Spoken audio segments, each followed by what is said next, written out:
नमस्कार। कभी सोचा है कि हमारी थाली में जो रोटी या चावल हैं वो सिर्फ एक फसल नहीं बल्कि मौसम, साइंस और थोड़ी सी स्मार्ट सोच की एक पूरी कहानी है। आज के इस विश्लेषण में हम भारतीय कृषि के इसी सिस्टम को समझेंगे, और वो भी बिना कुछ रटे, सिर्फ लॉजिक और कुछ मजेदार तरीकों से। तो चलिए शुरू करते हैं। सोचिए कि भारतीय कृषि एक कहानी की किताब है जिसके पन्ने असल में सूरज, बारिश और हवा लिखते हैं। और इस कहानी के 3 मेन कैरेक्टर्स हैं जो हर साल आते हैं: खरीफ, रबी और जायद। यही तीनों तय करते हैं कि भारत क्या उगाएगा और हम क्या खाएंगे। चलिए अब इस कैलेंडर को जरा और करीब से देखते हैं। इन 3 सीजन्स को समझना ही भारतीय कृषि के पूरे सिस्टम को अनलॉक करने की चाबी है।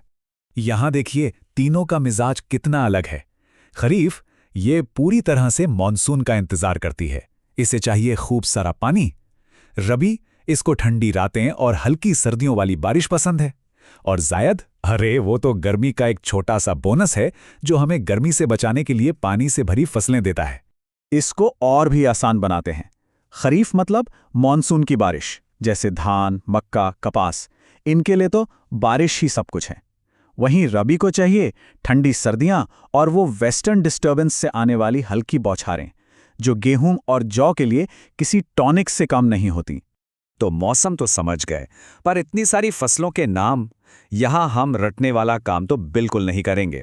चलिए कुछ स्मार्ट ट्रिक्स यानी निमोनिक्स देखते हैं, जो इन नामों को आपके दिमाग में हमेशा के लिए बैठा देंगे। और ये ट्रिक तो कमाल की है। खरीफ की फसलों के नाम सुनिए: ज्वार, बाजरा, तुर, मूंग। इनमें एक देसी गांव वाली फील है ना? अब जरा रबी की फसलें देखिए: वीट, बार्ली, मस्टर्ड, पीज। ये नाम थोड़े इंग्लिश या मॉडर्न लगते हैं, बस यही फील याद रखनी है। और जायद को याद रखना तो सबसे आसान है। बस इतना सोचिए, चिलचिलाती गर्मी में हमें सबसे ज्यादा क्या चाहिए? पानी। तो जाहिर है जायद की फसलें भी वही हैं। तरबूज, खरबूजा, खीरा, ये सब हमें हाइड्रेट रखने के लिए ही तो हैं। चलिए अब कुछ खास फसलों पर और करीब से नजर डालते हैं। इन्हें समझना मतलब भारत की थाली को समझना है। इससे पहले कि हम आगे बढ़ें, एक सवाल: क्या कोई बता सकता है कि भारत की एक सबसे जरूरी खाद्य फसल पर्यावरण पर भी एक बड़ा असर डालती है? सोचिए जरा। इसका जवाब है चावल, यानी धान। इसे चाहिए बहुत सारा पानी और गर्मी। लेकिन यही पानी से भरे खेत बैक्टीरिया का घर बन जाते हैं, जो मीथेन गैस छोड़ते हैं। ये वही मार्श गैस है जो एक बहुत पावरफुल ग्रीन हाउस गैस है। और एक मजेदार फैक्ट: पश्चिम बंगाल की कंडीशंस इतनी अच्छी हैं कि वहां साल में 3 बार चावल की फसल होती है।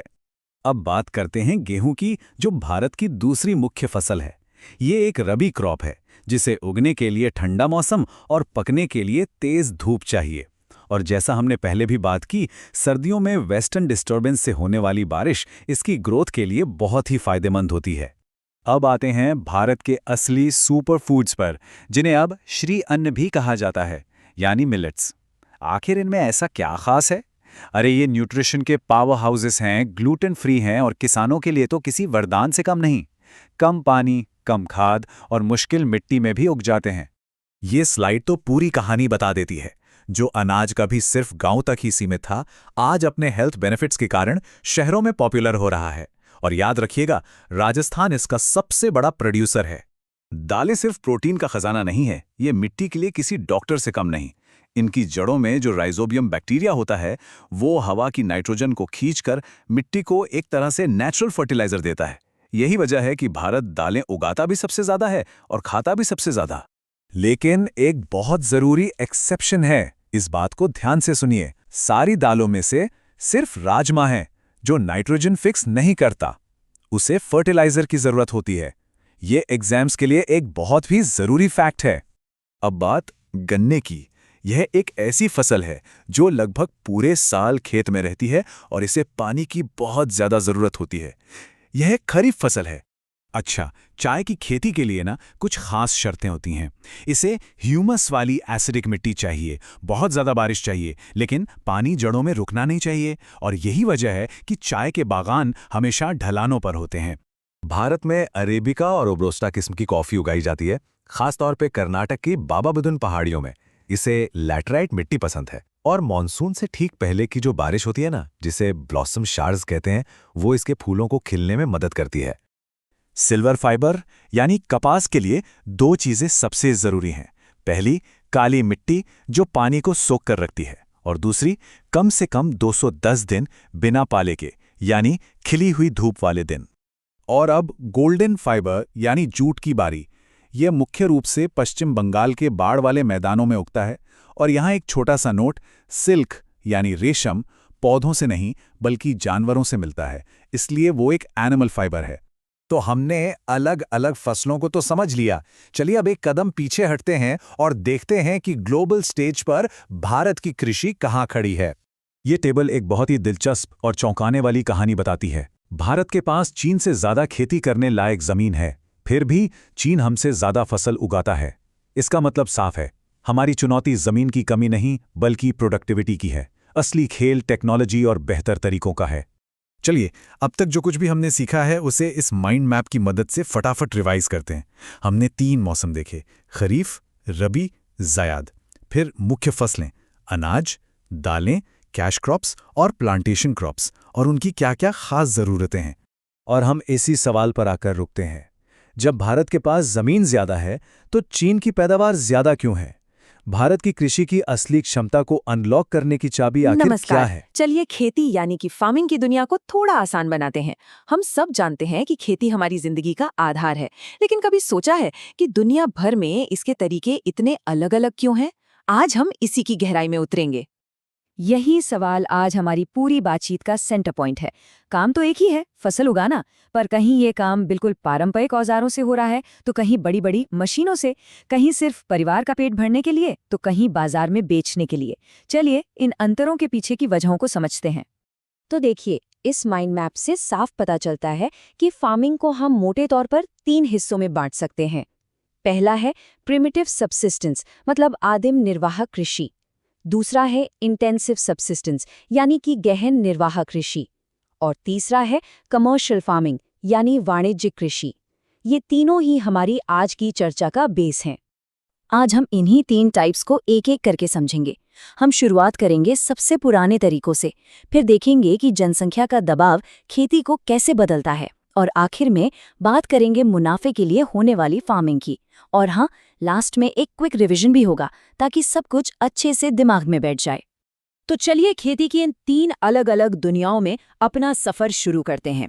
हम ये समझने की कोशिश करेंगे कि हर तरीका किन हालात में पैदा होता है और उसकी अपनी खासियतें क्या हैं। हमारी यात्रा शुरू होती है खेती के सबसे पुराने और सबसे सरल रूप से, आदिम निर्वाह कृषि। जैसा कि नाम से ही जाहिर है, ये तरीका बहुत ही बेसिक है। इस फार्मिंग की सबसे खास बात पता है क्या है?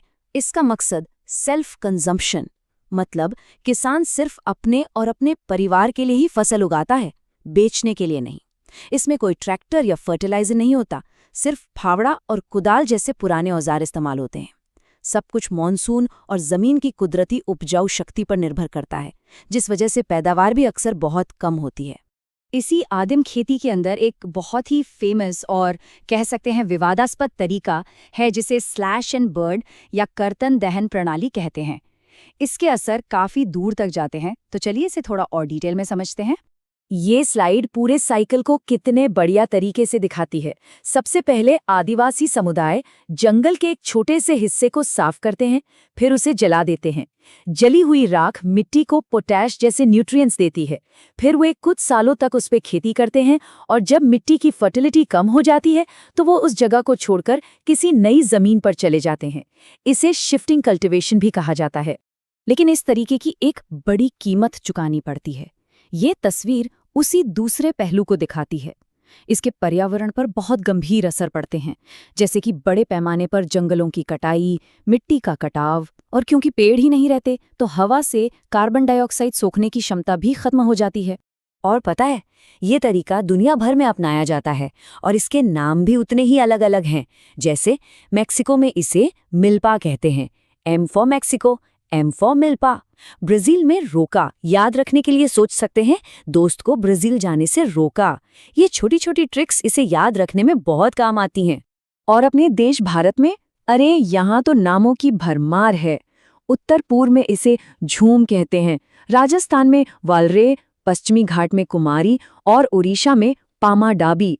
इस स्लाइड पर दिए गए मजेदार निमोनिक्स इन सभी नामों को याद करने का एक शानदार तरीका है। अब हम अपनी दूसरी कैटेगरी की तरफ बढ़ते हैं, गहन निर्वाह कृषि। ये खेती एक खास तरह की प्रॉब्लम के जवाब में पैदा हुई। जरा सोचिए, अगर जमीन उतनी ही रहे लेकिन उस पर निर्भर लोगों की संख्या बढ़ती चली जाए तो क्या होगा? यही वो सवाल है जिसका जवाब हमें गहन निर्वाह कृषि में मिलता है। इस स्लाइड पर जो कहानी दिखाई गई है उसे देखिए। ये है विरासत का जाल। पहली पीढ़ी में दादाजी के पास एक बड़ा खेत है, दूसरी पीढ़ी में वो उनके 3 बेटों में बढ़ जाता है और तीसरी पीढ़ी तक आते आते वो पोतों में इतना ज्यादा बढ़ जाता है कि खेत का साइज बहुत ही छोटा और अनइकोनॉमिकल हो जाता है।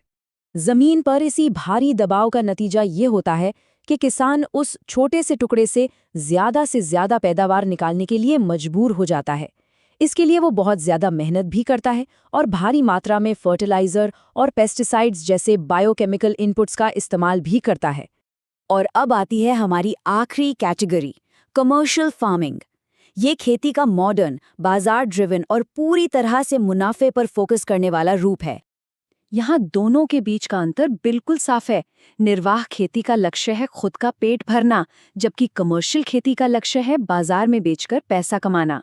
एक में कम और नेचुरल इनपुट लगते हैं तो दूसरे में हाईटेक और मॉडर्न, और स्केल भी छोटे से बहुत बड़ा हो जाता है।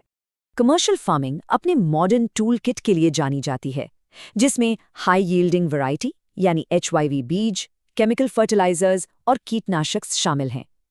लेकिन सबसे दिलचस्प बात है कॉन्टेक्स्ट का महत्व। जैसा कि इस बॉक्स में दिखाया गया है, चावल ओडिशा में एक निर्वाह फसल हो सकती है, जहां किसान इसे खुद खाने के लिए उगाता है। लेकिन वही चावल पंजाब और हरियाणा में एक कमर्शियल फसल है, क्योंकि वहां इसे मुनाफे के लिए बेचा जाता है। तो फसल वही है, लेकिन मकसद बिल्कुल अलग। कमर्शियल फार्मिंग का एक स्पेशल रूप है प्लांटेशन फार्मिंग। इसमें एक बहुत बड़े एरिया में एक ही फसल उगाई जाती है और इसमें बहुत ज़्यादा पैसा और टेक्नोलॉजी लगती है।